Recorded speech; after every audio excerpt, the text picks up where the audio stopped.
Hi friends, welcome to Vinexa Technologies.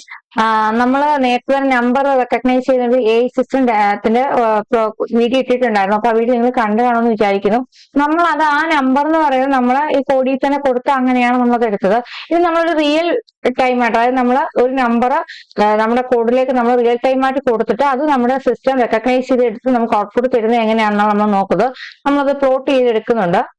നമുക്ക് അങ്ങനെ number പല രീതിയിൽ നമുക്ക് കോഡിലേക്ക് കൊടുക്കാം. ഒന്ന് നമ്മൾ വെബ്കാം വഴി സ്കാൻ ചെയ്ത് കൊടുക്കാം, അല്ലെങ്കിൽ നമുക്ക് നേരത്തെ അപ്ലോഡ് ചെയ്തിട്ട് ഗാലറിയിൽ ഇട്ട് കൊടുക്കാം. അങ്ങനെ ഏത് രീതി വേണമെങ്കിലും നമുക്കത് കൊടുക്കാം, അല്ലെങ്കിൽ ലൈവായിട്ട് തന്നെ സ്കാൻ ചെയ്ത് കൊടുക്കാം. അങ്ങനെ ഏത് രീതി വേണമെങ്കിലും നമുക്ക് നമ്പർ കൊടുക്കാം. അപ്പൊ നമ്മൾ ഇവിടെ കൊടുത്തിരിക്കുന്നത് വെച്ചാൽ നമ്മൾ നമ്പർ നേരത്തെ സ്കാൻ ചെയ്തിട്ട് നമ്മൾ ഗാലറി ആഡ് ചെയ്ത് കൊടുത്തിരിക്കുക. ആ നമ്പറിനെയാണ് നമ്മൾ ന്യൂറൽ സിസ്റ്റം വെച്ച് റെക്കഗ്നൈസ് ചെയ്യാൻ പോകുന്നത്. അപ്പൊ നമുക്കൊന്ന് ചെക്ക് ചെയ്ത് നോക്കിയാലോ. നമ്മൾ അന്ന് അതേപോലെ തന്നെയാണ് എഴുതിയിരിക്കുന്നത്. ഇവിടെ നമുക്ക് ഒരു ക്യാമറ സെറ്റപ്പ് അല്ലെങ്കിൽ ഒരു ആ ഇമേജ് നമുക്ക് ക്യാപ്ചർ ചെയ്തെടുക്കാൻ നമ്മളൊരു സെക്ഷൻ കൂടെ ചെയ്തിട്ടുണ്ടാകും. ഇവിടെ 1 തൊട്ട് 33 വരെയുള്ള സ്റ്റെപ്പുകൾ നമ്മൾ ചെയ്യുന്നതെന്ന് വെച്ചാൽ ആ ഡേറ്റയെ നമ്മൾ ട്രെയിൻ ഡേറ്റയും ടെസ്റ്റ് ഡേറ്റ എടുത്ത് നമ്മൾ അതിനെ അനലൈസ് ചെയ്യുന്നതും പിന്നെ അതിനെ 255 ഡിവൈഡ് ചെയ്ത് എറർ ഇല്ലാതെ ആക്യുറേറ്റ് ആയിട്ട് ഒരു മോഡലാക്കി ഡെവലപ്പ് ചെയ്തെടുക്കുക ചെയ്യുന്നത്. ഇത് നമ്മൾ ഇൻപുട്ട് ലെയർ കെറാസ് ലേയേഴ്സ് ഒക്കെ ഉപയോഗിച്ച് നമ്മളത് കറക്റ്റായിട്ട് ആക്ടിവേറ്റ് ചെയ്തെടുക്കും. ഇത് നമ്മൾ അങ്ങനെ ആക്ടിവേറ്റ് ചെയ്തെടുത്ത മോഡലിനെ നമ്മൾ അവിടെ പ്രിന്റ് ചെയ്ത ശേഷം നമ്മൾ സെക്കൻഡ് ഒരു 33 സ്റ്റെപ്പ് തൊട്ട് നമ്മൾ ചെയ്യുന്നത് എന്താണെന്ന് അറിയാമോ. നമ്മൾ ആ ഇമേജിനെ ക്യാപ്ചർ ചെയ്യാനുള്ള സ്റ്റെപ്പുകളാണ് നമ്മൾ അവിടെ എഴുതുന്നത്. ഇമേജിനെ ക്യാപ്ചർ ചെയ്യുമ്പോൾ നമ്മൾ അതിനെ പ്ലോട്ട് ചെയ്യാനായിട്ട് പറയുന്നത് മാറ്റ് പ്ലോട്ട് ലൈബ്രറി വെച്ച് അതിനെ പ്ലോട്ട് ചെയ്യുന്നുണ്ട്.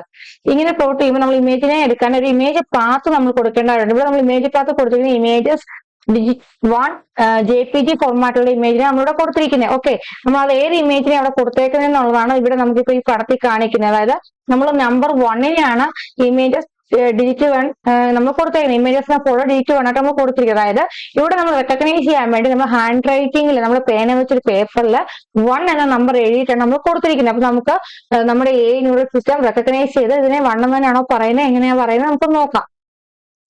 നമ്മൾ ഇതിപ്പോ ചെയ്തിരിക്കുന്നത് സ്കാൻ ചെയ്തിട്ട് നമ്മുടെ ഫോൾഡറിലാക്കിയിരിക്കുക. സ്കാൻ ചെയ്ത് ഫോൾഡറിലാക്കുമ്പോൾ നമുക്ക് ഇഷ്ടമുള്ള ഫോൾഡറിലാക്കാൻ പാടില്ല. നമ്മൾ ഈ പൈത്തോൺ അല്ലെങ്കിൽ പൈച്ചാം എവിടെയാ ചെയ്യുന്നത് എന്ന് വെച്ചാൽ അതിനൊരു ഫോർമാറ്റ് ഉണ്ടായിരിക്കും, നമ്മുടെ ലൈബ്രറി ഉണ്ടായിരിക്കും. ഇവിടെ കണ്ടോ, ഇവിടെ പൈത്തോൺ പ്രൊജക്ട് 19 സിയിലെ യൂസേഴ്സിലെ വിനെക്സൽ ലാപ്ടോപ്പിലെ പൈച്ചാം പ്രൊജക്ട്സിലെ പ്രോജക്ട് 19ലാണ് നമ്മുടെ ഈ പ്രൊജക്ട് കിടക്കുന്നത്. അപ്പൊ ആ ഫോൾഡറിൽ തന്നെ നമ്മൾ പുതിയ ഇമേജസ് ഒരു ഫോൾഡർ ക്രിയേറ്റ് ചെയ്തിട്ട് വേണം നമ്മൾ ഈ പിക്ചർ ആഡ് ചെയ്യാൻ. നമ്മൾ അങ്ങനെയാണ് ഇമേജ് ഇപ്പൊ അതിവിടെ കൊടുത്തിരിക്കുന്നത്. ഓക്കെ, എന്തായാലും ഇതിന്റെ ആ റൂട്ട് ഫോൾഡറിൽ തന്നെ വേണം നമ്മൾ ആഡ് ചെയ്ത് കൊടുക്കാൻ.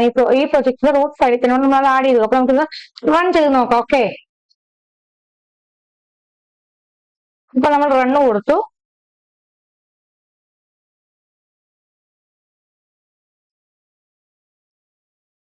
ഇപ്പൊ നമ്മൾ ഡേറ്റ അനാലിസിസ് ചെയ്ത് നിൽക്കുന്നുണ്ട്.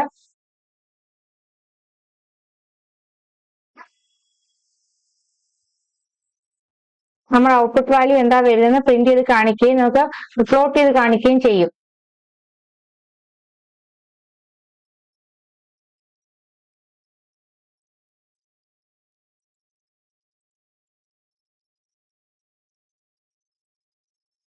ഓക്കെ, കണ്ടോ നമ്മുടെ നമ്പർ അവിടെ അനലൈസ് ചെയ്ത് കാണിച്ചു, പ്രെഡിക്റ്റ് ചെയ്ത്. കണ്ടോ, നമ്മൾ ഹാൻഡ് റൈറ്റിംഗ് ഏത് നമ്പർ ആണോ കൊടുത്തോ ആ നമ്പർ തന്നെ നമുക്ക് പ്രെഡിക്റ്റ് ചെയ്ത് കാണിച്ചിട്ടുണ്ട്. നമ്പർ 1 പ്രെഡിക്റ്റ് ചെയ്ത് 1 എന്ന് വന്നിട്ടുണ്ട്. ഇത് പ്രെഡിക്റ്റഡ് ഡിജിറ്റ് 1 എന്ന് എഴുതിയിട്ടുണ്ട്. അതുപോലെ അവരുടെ കോൺഫിഡൻസ് ലെവൽ എത്രത്തോളം ഇത് അവർ പ്രെഡിക്റ്റ് ചെയ്യുന്ന അവർക്ക് കോൺഫിഡൻസ് ഉണ്ട് എക്ക്, അതാണ് 99.63% കൊടുത്തിരിക്കുന്നത്. നമുക്ക് വേറൊരു നമ്പർ നോക്കാം. ഓക്കെ, നമ്മുടെ പാത്തിലെ ഡിജിറ്റ് 1ന് നമ്മൾ ഡിജിറ്റ് 2 എന്ന് കൊടുത്തു. ഓക്കെ, ഡിജിറ്റ് 2 നമ്മൾ കൊടുത്തപ്പോ നമുക്ക് റൺ ചെയ്ത് നോക്കാം.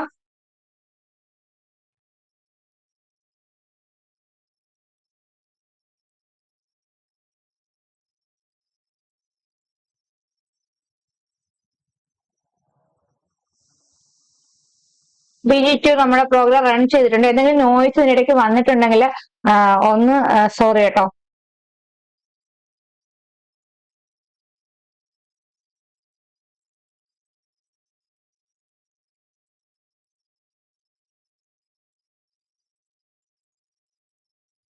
നമ്മുടെ നമ്പർ അനലൈസ് ചെയ്ത് നോക്കിക്കൊണ്ടിരിക്കുക. ഓരോ പിക്സലായിട്ടാണ് നമ്പർ അനലൈസ് ചെയ്ത് നോക്കി നമ്പർ ഏതാണ് പ്രെഡിക്റ്റ് ചെയ്യുന്നത്. അതാണ് നമുക്ക് ഇത്രയും സമയം എടുക്കുന്നത്.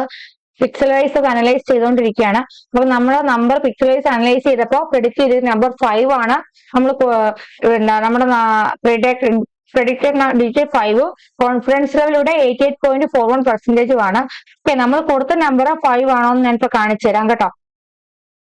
കണ്ടോ, നമ്മൾ കൊടുത്ത നമ്പർ നമ്മൾ ഹാൻഡ് റൈറ്റിംഗിൽ ഒരു പേപ്പറിൽ ബ്ലാക്ക് കളറിൽ സ്കാൻ ചെയ്ത ഇമേജ് ആണ് കൊടുത്തിരിക്കുന്നത്. അത് 5 ആണ്. അപ്പൊ നമ്മുടെ ഔട്ട്പുട്ട് സെയിം ആയിട്ട് വന്നിട്ടുണ്ട്. അപ്പൊ വീഡിയോ ഇഷ്ടമായി ലൈക്ക് ചെയ്യുക. Thanks for watching. ചാനൽ ഇഷ്ടപ്പെട്ടാൽ സബ്സ്ക്രൈബ് ചെയ്യുക.